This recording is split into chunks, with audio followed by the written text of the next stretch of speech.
नमस्कार दोस्तों, मैं हूं अंजलि। स्वागत है आप सभी का आपके अपने YouTube चैनल भारत जी के विद अंजलि में। और आज की आपकी क्लासेस जो है अपलोडिंग होने वाली हैं।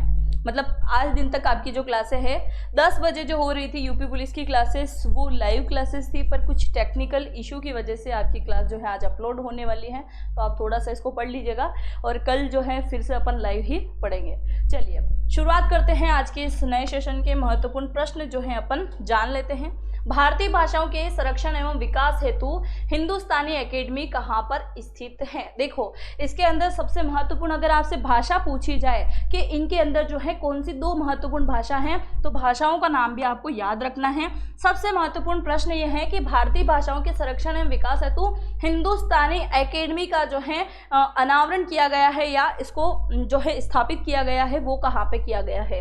तो प्रयागराज बिल्कुल इसका करेक्ट आंसर होगा। यहाँ पे किया गया है, बिल्कुल यहाँ पे किया गया है। यहीं पे क्या है, त्रिवेणी संगम भी है। मैंने आप लोगों को बहुत अच्छे से पढ़ाया था। अगर भाषा की बात यहाँ पे आ रही है, तो अगर भाषा पूछी जाए कि किन किन भाषाओं का महत्वपूर्ण योगदान है, तो हिंदू मतलब हिंदी लैंग्वेज और उर्दू यानी कि मुस्लिम लैंग्वेज, ठीक है। तो उर्दू दो लैंग्वेज जो है महत्वपूर्ण रूप से जो है इसके अंदर प्रचार प्रसार करना है। अगर आपसे पूछा जाए कि जो है इसकी स्थापना कब की गई थी, तो इसकी स्थापना होती है 1927 के अंदर। किसके द्वारा की जाती है, तो सर विलियम्स मॉरिस के द्वारा। सर विलियम्स मॉरिस के द्वारा जो है इसकी स्थापना की जाती है। अगर आपसे पूछा जाए कि इसका आदर्श वाक्य क्या है इसका आदर्श वाक्य, तो आदर्श वाक्य अच्छे से याद रखेंगे। वेदांतम वाक्यम, है ना। वेदांतम वाक्यम जो है क्या है, इसका आदर्श वाक्य है, जिसे वेदांतम देवांतम यानी कि कुल मिला के ये शब्द है कि देवताओं की भाषाओं का जो है इसके अंदर बहुत ही उल्लेख मिलता है। वो सारी चीज़ें आपको याद रखना है। सबसे महत्वपूर्ण आंसर आपका हो गया है प्रयागराज, 1927 में इसकी स्थापना होती है। नेक्स्ट है, हड्डियों का अध्ययन विज्ञान की किस शाखा के अंतर्गत तो होता है। देखो अभी तक मैंने आपको जितने भी ओल्ड पेपर कराए उसके अंदर एक चीज़ तो निश्चित है कि आपके किसी न किसी एक में अध्ययन जरूर आ रहा है ना। सीपी कल्चर आ रहा है, एपी कल्चर आ रहा है, जियोलॉजी आ रहा है, ओरोलॉजी आ रहा है, सेरोलॉजी, एस्ट्रोलॉजी, तो मतलब एक अध्ययन जरूर आ रहा है। तो अध्ययन से संबंधित एक क्वेश्चन आपका पक्का है ना। तो हड्डियों का अध्ययन विज्ञान किस शाखा के अंतर्गत होता है, आपसे पूछा जा रहा है। जियोलॉजी, ओरोलॉजी, सेरोलॉजी या फिर एस्ट्रोलॉजी। तो आपसे पूछा जा रहा है तो किसके अंदर होगा इसका अध्ययन, तो आपको याद रखना है एस्ट्रोलॉजी। इसके अंदर किसका अध्ययन होता है, तो हड्डियों का अध्ययन होता है। किसका होता है,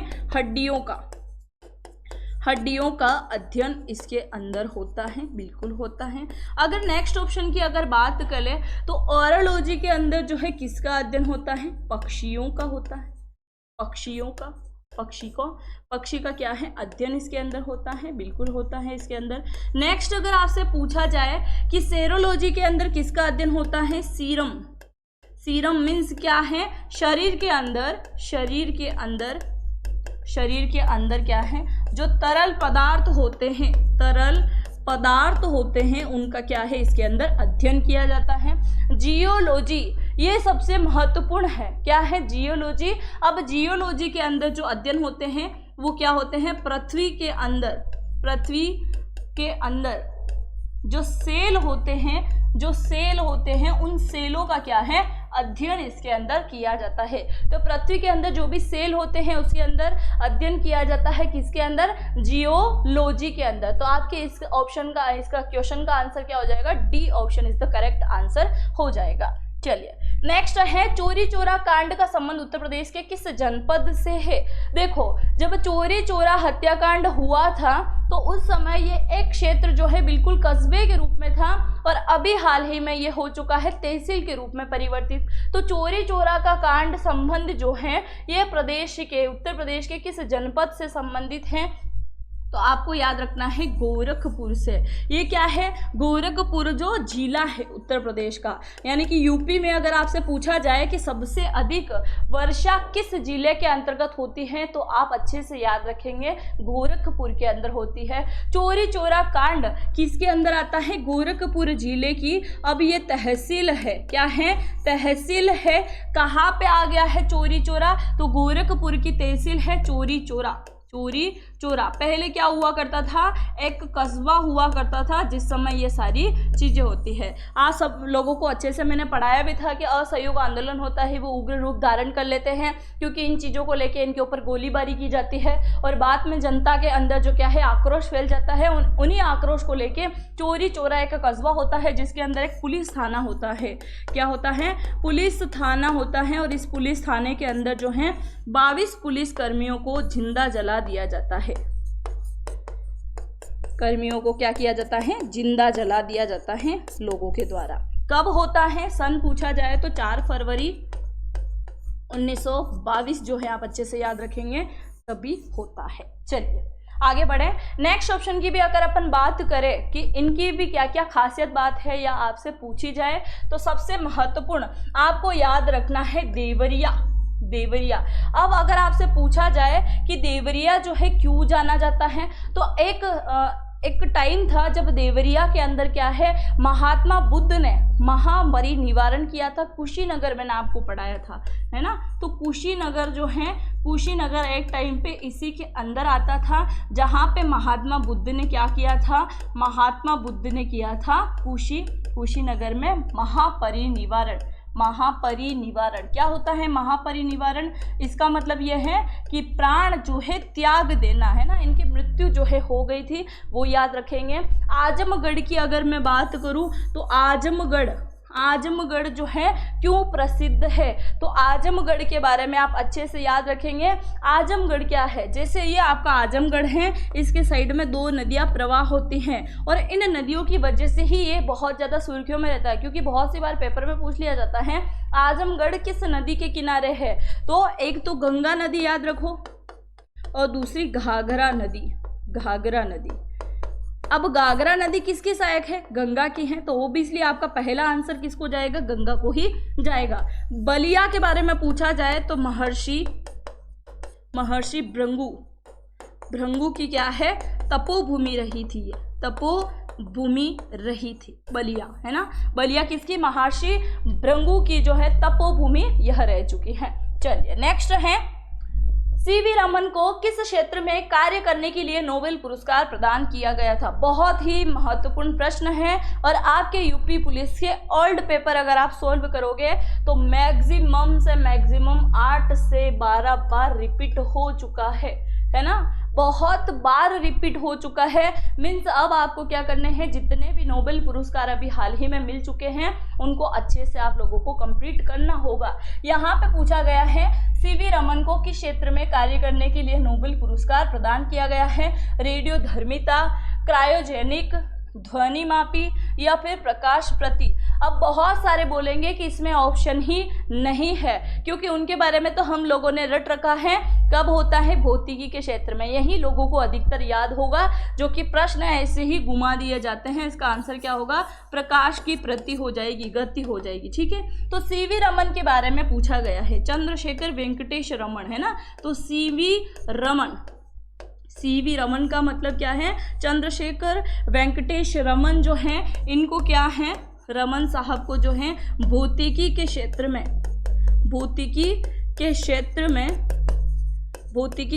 में पहला नोबेल पुरस्कार प्राप्तकर्ता कौन बने हैं, यही बने हैं। कब मिला था, 1930 में मिला था। एक और प्रश्न बनता है कि भारत में सबसे पहले नोबेल पुरस्कार किसे दिया गया, तो आपको याद रखना है रविंद्रनाथ टैगोर को दिया गया था, जिन्हें गुरुजी कहा जाता है। शांति के क्षेत्र में उन्हें मिला था 1913 के अंदर, और ये है 1930 के अंदर जो कि भौतिकी के क्षेत्र में सबसे पहले इनको मिला है। तो आप अच्छे से याद रखेंगे, ठीक है। चलिए नेक्स्ट है, your best day in today के लेखक कौन है। सबसे महत्वपूर्ण, मैं आपको हर बार एक चीज क्लियर करती हूँ कि अगर आप किसी भी एग्जाम की तैयारी करते हैं तो सबसे मेन मोटो आपका ये होना चाहिए कि आपको जो है ओल्ड पेपर सॉल्यूशन बहुत अच्छे से करना है। और अगर आप ओल्ड पेपर का सॉल्यूशन अच्छे से करते हो तो आपको बहुत सारी चीज़ें जो हैं यहाँ पे समझ में आना शुरू हो जाती है कि कौन सी चीज़ जो है आपके पेपर में आने लायक है, कौन सी चीज़ें सबसे महत्वपूर्ण है। अगर आपने मेरे ओल्ड पेपर अभी तक देखे हैं तो उसके अंदर आपने एक चीज़ अच्छे से नोटिस करी होगी कि लेखक बहुत सी बार पूछ लिए गए हैं। हर एक पेपर में हर एक लेवल का एक न एक लेखक आ रहा है। इसमें से बहुत सारे लेखक ऐसे हैं जो रिपीटेड हैं, परंतु बात यह है कि उनकी जो है प्रसिद्ध 4 से 5 बुकें जो हैं आपको अच्छे से याद होनी चाहिए, क्योंकि आज के पेपर में ये आया है तो कल के पेपर में दूसरी पुस्तक भी आ सकती है। ऐसे ही बहुत सारे टॉपिक हैं जो मैं आपको बताते चलती हूँ, ठीक है। चलिए, your best day in today के लेखक आपसे पूछा गया है तो अनुपम खेर के द्वारा लिखा गया है। कौन है ये? अभिनेता है, बिल्कुल अभिनेता है, फिल्म अभिनेता है, इनको सब अच्छे से जानते हैं अनुपम खेर को। कल परसों के पेपर में भी आपसे अनुपम खेर के बारे में पूछा गया था। इसमें यह था कि आप ही बेस्ट हो, आप ही बेस्ट हो। ये भी पुस्तक किसकी है? अनुपम खेर की है कि आप खुद ही बेस्ट हो। ये पुस्तक भी इन्होंने लिखी है। Your best day in today के लेखक भी यही हो जाएंगे। अगर आपसे पूछा जाए शशि थरूर, देखो बहुत इंपॉर्टेंट, अगर कोई लेखक है आपके यूपी पुलिस एग्जाम के पॉइंट ऑफ व्यू से तो शशि थरूर बहुत ज़्यादा इंपॉर्टेंट हो जाएगा, क्योंकि एक तो आपको याद रखना है इन्होंने कौन कौन सी पुस्तकें लिखी हैं। ऐसे तो इनकी बहुत सारी पुस्तकें हैं, शशि थरूर की जो है इनकी बहुत सारी पुस्तकें हैं, पर अगर आपसे पूछी जाए तो सबसे महत्वपूर्ण पुस्तक जो भी अभी लेटेस्ट चली थी, है ना, प्राइम मिनिस्टर के ऊपर लिखी थी, पैराडॉक्सिकल, है ना, paradoxical prime minister of Modi, है ना, इनके ऊपर इन्होंने एक पुस्तक लिखी है। अगर आपसे पूछा जाए इसका विमोचन किसने किया है तो डॉक्टर मनमोहन सिंह ने किया है। डॉक्टर मनमोहन सिंह के द्वारा जो है इस पुस्तक का क्या है, विमोचन किया गया है ना। सबसे पहले पुस्तक हाथ में लेके कौन आए थे? यही आए थे, अच्छे से याद रखना है। और कल परसों भी शशि थरूर के बारे में बताया था मैंने, इनके बारे में एक और पुस्तक पूछी गई थी जिसके अंदर पहली पुस्तक थी वाई आई एम हिंदू, है ना, वाई आई एम हिंदू भी इन्हीं की पुस्तक है। दूसरा द ब्रिटिश अंपायर, है ना, the British umpire in the India, ये पुस्तक भी किसी की है तो ये शशि थरूर की है। और शशि थरूर की 3 मोस्ट इंपोर्टेंट पुस्तकें जो हैं मैंने यहाँ पे लिख दी हैं, आप जरूर से लिख के रख लेना, एक पुस्तक आपके पेपर में जरूर आने वाली है, तो इनको भी जो है आप अच्छे से याद रखेंगे। अवनीश कला के बारे में पूछा जाए तो इन्होंने एक अमेरिका के ऊपर पुस्तक लिखी थी जिसमें था एक बटा हुआ देश। क्या था? एक बटा हुआ देश जो है इन्होंने लिखा है। अवनीश कला जो है, अवनाश जो कला है, इन्होंने क्या लिखा है? बटा हुआ देश इन्होंने लिखा है। और चिन्मय तुम्बे, इन्होंने भी बंटवारे के ऊपर लिखा है इंडिया मूविंग। क्या है? India moving. इंडिया क्या कर रहा है? अब मूव कर रहा है ना, तो इंडिया मूविंग जो है चिन्मय तुम्बे के द्वारा लिखी गई पुस्तक का नाम हो जाएगा। चलिए आगे बढ़े। नेक्स्ट है, भारतीय फुटबॉल की निम्नलिखित में से किस राष्ट्रीय प्रतियोगिता का आरंभ 1945 में हुआ था? आपसे पूछा गया है कि ये कि सारे के सारे इसमें बहुत सारे कप ऐसे हैं जो किसी न किसी खेल से संबंधित हैं। यहाँ पे बात हो रही है फुटबॉल की, कि फुटबॉल में निम्नलिखित में से किस राष्ट्रीय प्रतियोगिता का आरंभ 1945 में होता है? संतोष ट्रॉफी, डूरंड कप, सीजर्स कप या DCM? तो आपको याद रखना है DCM। ये क्या है? DCM क्या है? कप है। कप जो कि किस क्षेत्र में दिया जाता है? फुटबॉल के क्षेत्र में दिया जाता है ना। फुटबॉल के क्षेत्र में इसका प्रारंभ किया गया था 1945 के अंदर। देखो यहाँ पे सन स्पष्ट है, क्या है? 1945 में किसका आरंभ होता है? तो DMC कप का जो है आरंभ होता है। अगर आपसे पूछ लिया जाए भारतीय फुटबॉल में निम्नलिखित में से राष्ट्रीय प्रतियोगिता का आरंभ 1941 से 42, ठीक है, 41 से 42 के बारे में किसका है, तो फिर आपका आंसर जो है चेंज हो जाएगा। इसमें आप क्या लगाओगे? संतोष ट्रॉफी लगाने वाले हो, क्योंकि ये जो है ये भी किससे संबंधित है? फुटबॉल से ही संबंधित है। किससे संबंधित है? फुटबॉल से संबंधित। तो आपको ये चीजें भी बहुत अच्छे से ध्यान रखना पड़ेगा। यहाँ संख्या का आंकड़ा चेंज हुआ, आपका आंसर भी बिल्कुल चेंज हो जाएगा। डूरंड कप किससे संबंधित है? ये भी फुटबॉल से। है ना। और डूरंड रेखा मैंने आपको पढ़ाई थी पाकिस्तान और अफगानिस्तान के मध्य, जब अपन इंडियन ज्योग्राफी कंप्लीट कर रहे थे तो उसके अंदर मैंने आपको ये चीज़ें भी बहुत अच्छे से कंप्लीट कराई, कौन सी रेखा किसके साथ में सीमा निर्धारण करती है। चलिए नेक्स्ट है सीजर्स कप, बहुत आईएमपी है। क्यों आईएमपी है? क्योंकि अपने यहाँ का खेल है ही नहीं, फिर भी पूछा जाता है, तो रग्बी आपको याद रखना है ना। रग्बी कहाँ पे खेला जाता है, इससे पहले वाले पेपर में पूछा गया था। रग्बी कौन से देश में ज़्यादा विख्यात है, कौन से देश में ज़्यादा खेला जाता है? तो सबसे महत्वपूर्ण जो है इंग्लैंड याद रखोगे, इंग्लैंड, नीदरलैंड, रट लेना हो सके तो इन शब्दों को, क्योंकि बहुत पेपर में आ चुका है ना। इंग्लैंड, नीदरलैंड, ऑस्ट्रेलिया और क्या याद रखोगे, फ्रांस, है ना, फ्रांस।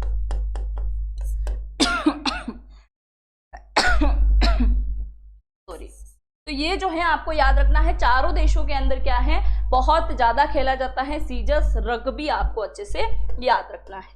चलिए आगे बढ़े। नेक्स्ट है शतपथ, है ना, शतपथ। ब्राह्मण और तेतरी ब्राह्मण रिक्ति स्थान के ब्राह्मण मूल पाठ हैं। देखो ब्राह्मणों का, या फिर पूछा जाए उत्तर वैदिक काल का वर्णन किसके अंदर आपको मिलता है, तो ऋग्वेद, सामवेद, है ना, सामवेद, यजुर्वेद, अथर्ववेद। आपसे पूछा गया है किसके अंदर जो है शतपथ ब्राह्मण जो है इसका उल्लेख मिलता है, तो आप अच्छे से याद रखेंगे किसके अंदर मिलता है, यजुर्वेद के अंदर मिलता है। इसी के अंदर देखो एक तो ब्राह्मणों का उल्लेख मिलेगा, क्योंकि ब्राह्मण जो क्या है पोती लिपि भी होते हैं, बहुत सारे क्या है पाठ्यक्रमण करते हैं, तो वो सारा उल्लेख जो है आपको इसके अंदर मिलेगा। इसके अलावा उत्तर वैदिक के बारे में भी इसके अंदर आपको लिखा हुआ मिलेगा, बिल्कुल मिलेगा उत्तर वैदिक के बारे में। फिर बात करें सामवेद, है ना, तो सामवेद के अंदर किसका उल्लेख मिलता है, संगीत का। किसका मिलता है, संगीत का उल्लेख मिलता है, किसका, संगीत का उल्लेख। देखो स से स्टार्टिंग है सामवेद और संगीत, आपको आसानी से याद रखना है, पेपर में आते हैं ये प्रश्न, ठीक है। ऋग्वेद के बारे में देवी देवताओं का वर्णन, देवी देवताओं का वर्णन किसमें मिलेगा, आपको मिलेगा ऋग्वेद के अंदर। और सबसे खतरनाक अगर बोला जाए कि अथर्ववेद के अंदर किसका वर्णन मिलेगा, ये बहुत सारे लोगों के लिए काम की चीज है। कैसे है, क्योंकि इसके अंदर मिलेगा आपको तंत्रिक शिक्षा, है ना, तांत्रिक शिक्षा, या फिर जादू टोना,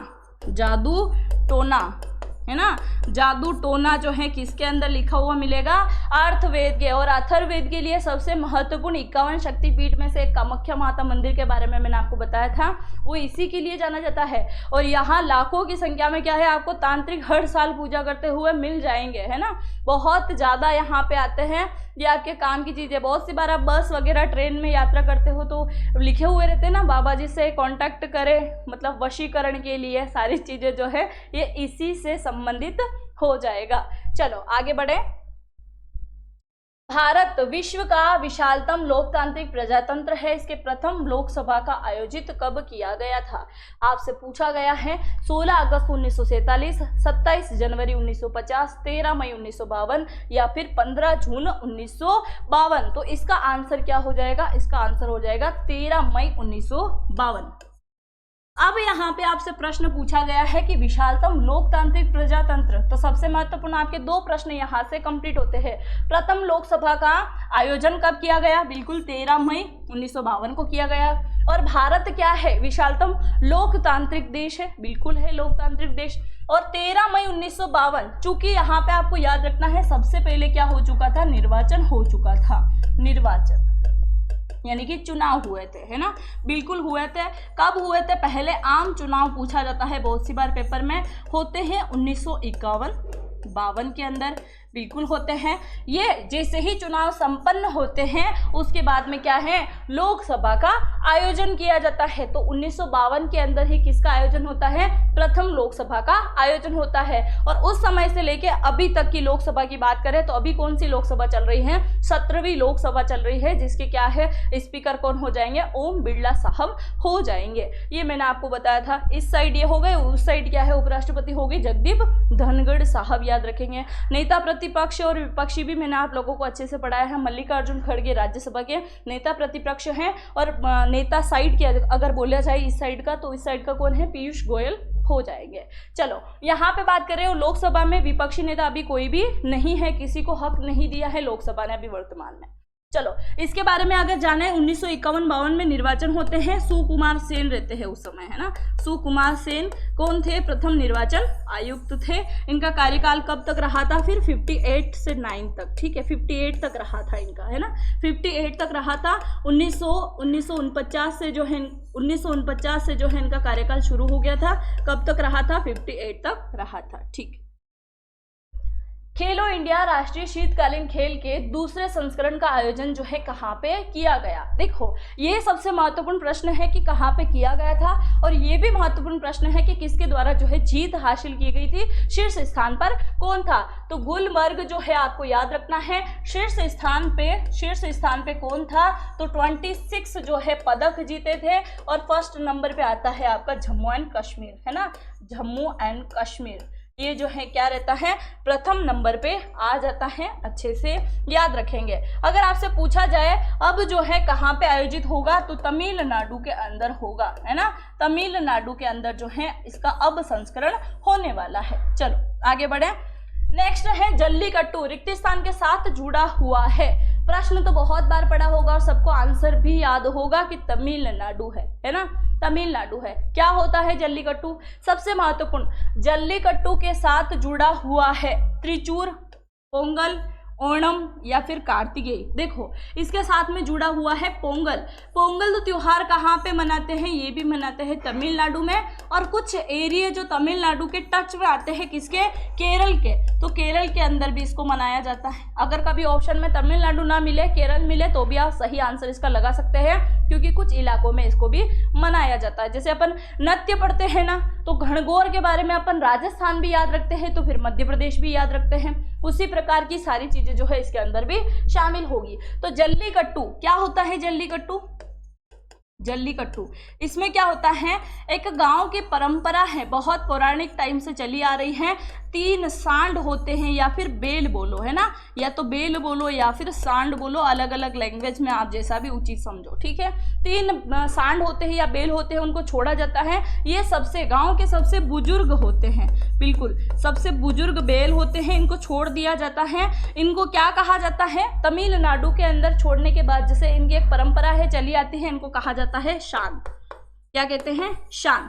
अब इनके पीठ पे जो ये गुबड़ होती है ना, इस गुबड़ को कंट्रोल करके इसके ऊपर बैठना होता है और जीत हासिल करना होता है। उसी को क्या कहा जाता है? बहुत जद्दोजहद लगती है सारी चीजें करने में, यहाँ की तो परंपरा है, करते हैं ये लोग, है ना। तो 3 बेल इसमें छोड़े जाते हैं, सबसे बुजुर्ग होते हैं गांव के, और इनको कहा जाता है शान। एक बार पेपर में पूछा गया था कि जल्लीकट्टू के अंदर जो बेल छोड़े जाते हैं उन्हें तमिलनाडु की लैंग्वेज में क्या कहा जाता है? तो याद रखोगे, शान इनको कहा जाता है। तो पोंगल और जल्लीकट्टू कहाँ का हो गया है? इसके, और कार्तिकेय, है ना, कार्तिकेय ये भी क्या है? एक महोत्सव है यहाँ का, तमिलनाडु का। तो आपको याद रखना है 3 चीजें कहाँ की हो गई? तमिलनाडु, पोंगल, कार्तिकेय और जल्लीकट्टू। त्रिचूर और ओणम कहाँ का महोत्सव है? ये हो जाएगा केरल का। कहाँ का हो जाएगा? केरल के अंदर मनाया जाता है, फसल कटने के बाद में देवी देवताओं को प्रसन्न करने के लिए। नेक्स्ट है संयुक्त राष्ट्र सुरक्षा परिषद के अस्थायी सदस्य के कार्यकाल की अवधि कितनी होती है? बिल्कुल 2 वर्ष की होती है, बढ़ाया था मैंने आप लोगों को, 2 वर्ष की होती है। इसकी स्थापना की अगर मैं बात करूं तो 24 अक्टूबर 1945 के अंदर जो है इसकी क्या है? स्थापना होती है। स्थायी सदस्य कितने हैं? 5 स्थायी सदस्य हैं।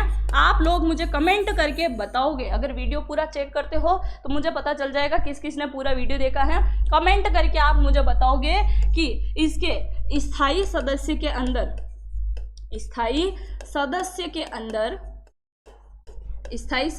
अंदर क्या भारत शामिल है? भारत शामिल है, बताओ मुझे, कमेंट करके आप लोग बताओगे क्या इसके अंदर संयुक्त राष्ट्र सुरक्षा परिषद के अंदर क्या भारत स्थायी रूप से शामिल है या फिर अस्थायी है? इसके बारे में जितना भी आपको पता है आप कमेंट करके बताएंगे। शामिल है तो लिखेंगे भारत शामिल है, नहीं है तो लिख देना भारत शामिल नहीं है। ठीक, चलिए आगे बढ़े। नेक्स्ट है निम्नलिखित में से कौन सी मिश्रित खेती की प्रमुख विशेषताएं हैं। तो मिश्रित खेती क्या हो जाएगी, पशुपालन और फसल उत्पादन को एक साथ करना।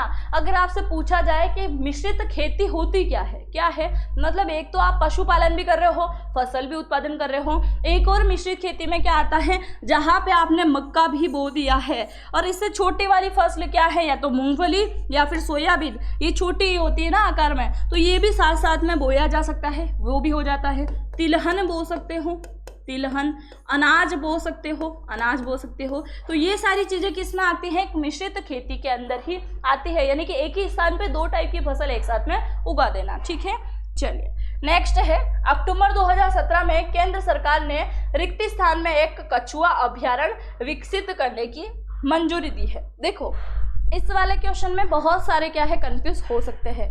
कैसे कंफ्यूज होंगे उसका भी एक रीजन है। ऐसे कंफ्यूज होंगे कि अगर उन्होंने ऑल्ट पेपर लगा लिए हैं तो यहाँ पे वो आंसर लगाने वाले हैं इलाहाबाद, जो कि पेपर वालों ने भी बिल्कुल सही किया था। अगर आपसे पूछा जाए अक्टूबर 2017 में केंद्र सरकार ने रिक्त स्थान में कछुआ अभयारण्य, मीन्स अगर एक ही चीज देखो, एक तो कछुआ अभयारण्य जो है यहाँ पे स्थापित किया गया है, भारत का एकमात्र कछुआ अभयारण्य कहाँ पे है, वाराणसी के अंदर है कछुआ अभयारण्य, है ना। इसके अलावा गंगा डॉल्फिन क्या है, गंगा डॉल्फिन का भी जो है यहाँ पे संरक्षण किया जा रहा है। किसका किया जा रहा है, गंगा डॉल्फिन का भी यहाँ पे संरक्षण किया जा रहा है। तो सही मायने में इसका आंसर क्या हो जाएगा, वाराणसी हो जाएगा। और पेपर के अकॉर्डिंग देखोगे तो इलाहाबाद इन्होंने सही लगा रखा था, तो आप थोड़ा सा यहाँ पे करेक्ट कर लीजिएगा। आपको आंसर लगाना है वाराणसी, इन्होंने गलत चूज किया था, तो इसके नंबर आपको बिल्कुल मिलने वाले हैं। ठीक है, चलिए नेक्स्ट है, नेपाल की मुद्रा क्या है। नेपाल की मुद्रा रुपया, डॉलर, ट्रक नहीं है, ये टका है ना, टका है। ट्रक क्या होता है, देखो नेपाल की मुद्रा रुपया, नेपाली रुपया, बिल्कुल नेपाली रुपया। रुपया हटा के सिर्फ रुपया कर दो तो भारतीय रुपया बन जाए, है ना, भारतीय रुपया, इंडियन करेंसी। ठीक है भाई। डॉलर, अमेरिकी डॉलर सभी को अच्छे से पता है, अमेरिका के अंदर चलते हैं। टका, बांग्लादेश, देखो बांग्लादेश, ढाका और टका लगभग सेम वर्ड उच्चारण होते हैं, तो टका और ढाका आसानी से याद हो जाएगा। ठीक है, चलिए नेक्स्ट है, किसान सेवा रथ को प्रारंभ किया गया था।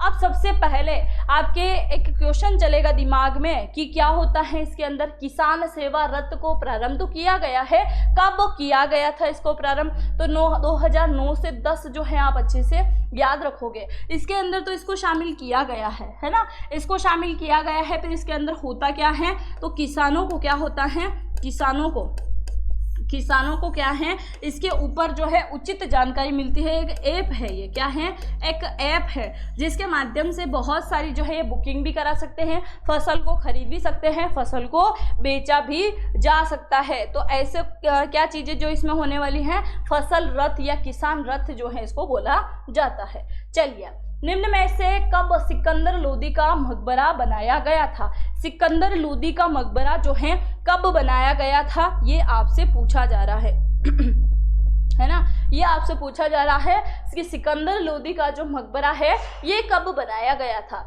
तो आपको याद रखना है 1517 के अंदर जो है इसका मकबरा बनाया गया था, मकबरा बन गया।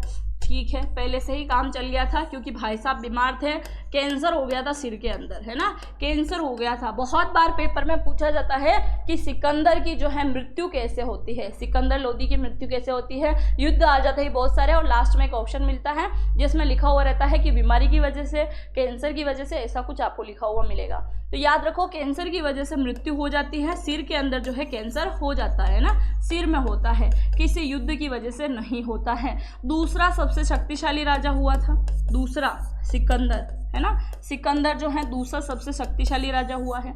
अगर आपसे पूछा जाए कि सिकंदर का मकबरा किसने बनवाया, तो आपको याद रखना है इब्राहिम ने बनवाया था, इब्राहिम लोदी ने इब्राहिम लोदी ने इसका क्या है, मकबरा बनाया। तो देखो लोदी के अंदर आपको 3 ही वंशज अच्छे से याद रखने हैं। कौन है, बहलोल लोदी, सिकंदर लोदी, इब्राहिम लोदी। और लोदी से संबंधित एक क्वेश्चन कंफर्म आपके पेपर में आएगा, तो इनको भी आप अच्छे से याद कर लीजिएगा, ठीक है। तो इब्राहिम लोदी बिल्कुल करेक्ट हो जाएगा, इसने बनवाया था। मृत्यु कहाँ हुई थी, आगरा के अंदर, पर इसका मकबरा कहाँ पे है, दिल्ली के अंदर, ठीक है। तो इसको दफनाने के लिए आगरा से कहाँ लेके गए थे, दिल्ली। किस समय, 1517 के अंदर, अभी की बात नहीं कर रहे हैं, 1517 के अंदर इसको यहाँ से मृत्यु हो गई, फिर दफनाने के लिए वहां लेके चले गए थे, ठीक है। करेवा स्मृति का जो चौवन के उत्पादन के लिए उपयोगी है, कहाँ मिलेगा। क्वेश्चन में कुछ मिस्टेक है इसमें ना। करेवा स्मृति जो चौवन के उत्पादन में, कश्मीर घाटी, जाफरोन है ना, सेफ्रोन जिसको बोलते हैं, सेफ्रोन, या फिर यहाँ पे लिखो किसके उत्पादन के लिए, तो ये हो जाएगा आपका केसर, केसर उत्पादन के लिए उपयोगी है। तो कश्मीर हिमालय, गढ़वाल हिमालय, नेपाल हिमालय, पूर्वी हिमालय। तो कश्मीर हिमालय बिल्कुल इसका सही आंसर हो जाएगा। एक तो कश्मीर के अंदर क्या होता है, केसर होती है, दूसरी आपके हिमाचल के अंदर होती है। हिमाचल में कम मात्रा में होती है, सबसे अधिक भारत में कहाँ पे होती है, कश्मीर के अंदर होती है। ये हिमालय के चारों भाग मैंने आपको पढ़ाए थे, है ना, पूर्व, पश्चिम, उत्तर, दक्षिण। आज नहीं बता रही हूँ मैं, ठीक है, आज नहीं बता रही हूँ, आज आपसे पूछ रही हूँ। आप लोग मुझे कमेंट करके बताएंगे कि हिमालय के दक्षिण छोर को क्या कहते हैं, है ना। बताया था सबसे लास्ट वाला हिस्सा शिवालिक, नहीं मुझे नहीं बताना है, आप लोग बताओगे। उत्तर का हिस्सा क्या कहलाता है हिमालय का, पश्चिमी हिस्सा क्या कहलाता है, पूर्वी हिस्सा क्या कहलाता है, दक्षिणी हिस्सा क्या कहलाता है। नहीं भी आता है तो भी कमेंट करके बताएंगे कि हमको नहीं आता है, ताकि मैं नेक्स्ट डे आपका जो भी सेशन रहेगा वापस लाइव 10 बजे कल, तो उसके अंदर अपन डिस्कस कर लेंगे। और आता भी है तो आप लोग मुझे कमेंट करके बताओगे इसके बारे में, ठीक है। नेक्स्ट है हिंदुस्तान एल्यूमिनियम कंपनी कहाँ अवस्थित है, तो रेणुकूट के अंदर अवस्थित है, यूपी के अंदर पड़ता है। ये कहाँ पे, यूपी के अंदर हिंदुस्तान एल्यूमिनियम कंपनी जो है यहाँ पे स्थापित हो जाएगी। नेक्स्ट है संयुक्त राष्ट्र महासभा द्वारा पारित प्रस्ताव के अनुसार 24 जनवरी 2019 को पहला अंतर्राष्ट्रीय दिवस मनाया गया। देखो ऐसे तो इसके जो है स्थापना दिवस कब मनाया जाता है, 24 अक्टूबर को मनाते हैं, बिल्कुल मनाते हैं। और यहाँ पे आपसे पूछा गया है कि 2019 में पहली बार अंतर्राष्ट्रीय दिवस जो है संयुक्त राष्ट्र महासभा के द्वारा पारित किया गया है, कौन सा मनाया जाता है, तो शिक्षा मनाया जाता है। क्या मनाया जाता है, शिक्षा दिवस, जो कि अंतर्राष्ट्रीय दिवस के रूप में मनाया जाता है जनवरी के अंदर। निम्न में से किसी अनुच्छेद के अंतर्गत वित्त आयोग के गठन का प्रावधान किया गया है, किसका किया गया है। देखो सारे के सारे अनुच्छेद जो है आपके किससे संबंधित है, इसका आंसर तो याद रखेंगे अनुच्छेद 280। सारे के सारे किससे संबंधित है, कर से संबंधित है ना। तो एक के अंदर क्या है, संघ कर लगाता है, संघ कर लगाता है। एक के अंदर क्या है, केंद्र सरकार जो होती है वो राज्य सरकारों को सौंप देती है कि आपको जो है कर वसूली करना है। तो सारे के सारे अनुच्छेद पूछे जाए तो किससे संबंधित है, कर से संबंधित हो जाएंगे। चलिए ये आपके 20 क्वेश्चन बिल्कुल कंप्लीट हो गए हैं। कल आपकी क्लास जो है 10 बजे यूपी पुलिस की लाइव होगी, और इंडियन ज्योग्राफी की क्लासेस आपकी शाम को 8 बजे है, और इसके अलावा बिहार पुलिस की क्लासेस आपको शाम को 6 बजे मिलने वाली है। तो सब जल्दी से जुड़ जाइएगा उस क्लास के साथ में भी। मिलेंगे नेक्स्ट लेक्चर में। धन्यवाद यहाँ तक जुड़ने के लिए। जय हिंद, जय भारत।